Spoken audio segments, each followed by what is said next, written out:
Rassegna stampa TG Plus del 20 luglio, buongiorno. La pagina padovana, centri medici privati e boom nel Padovano, scrive Il Mattino in prima.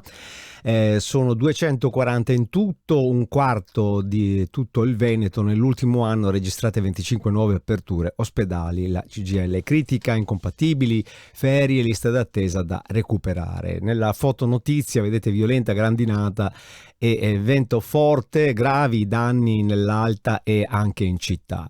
Un bambino di 5 anni a Padova investito da un'auto è grave, e poi mutui elevati e social card in comune. Il comune aiuta le famiglie. Abbiamo tante altre notizie comunque spalmate sulla pagina del Mattino di Padova. Albanese ucciso, non bastano 7 ore di autopsia, nuovi esami, si va avanti con quella storia. E l'ESDU taglia la sorveglianza studenti in portineria. Il Pedrocchi ferito da una pallina a tennis, la causa dell'umidità, anche il vecchio luogo storico di Padova che subisce dei problemi strutturali, cioè non strutturali, insomma estetici, ma bisognerà tenere un po' d'occhio. Poi le notizie di carattere nazionale: addio ad Andrea Purgatori, ha avuto una breve e fulminante malattia, il grande giornalista e autore, e Zacchi, che ha avuto la concessione della grazia, già oggi tornerà in Italia. Andiamo su Gazzettino. I venti esplosivi, così si è sfiorata un'altra vaia, ci siamo andati vicino, un effetto bomba provocato dal caldo può ripetersi a breve, dice l'esperto. Mafia, mai più zone grigie, l'appello di Mattarella, Meloni, l'appoggio esterno non si tocca, giustizia ok dal Colle alla riforma Nordio. Sotto nella fotonotizia il Burchini che divide le spiagge del nord-est, contrario a Monfalcone, nessun problema per Jesolo e Bibbione. E vediamo un po' anche di andare a dare un'occhiata alla prima pagina del Corriere del Veneto. 1000 nuovi migranti a settimana, i prefetti stanno distribuendo in silenzio, vertice Conte possa mai, no agli hub.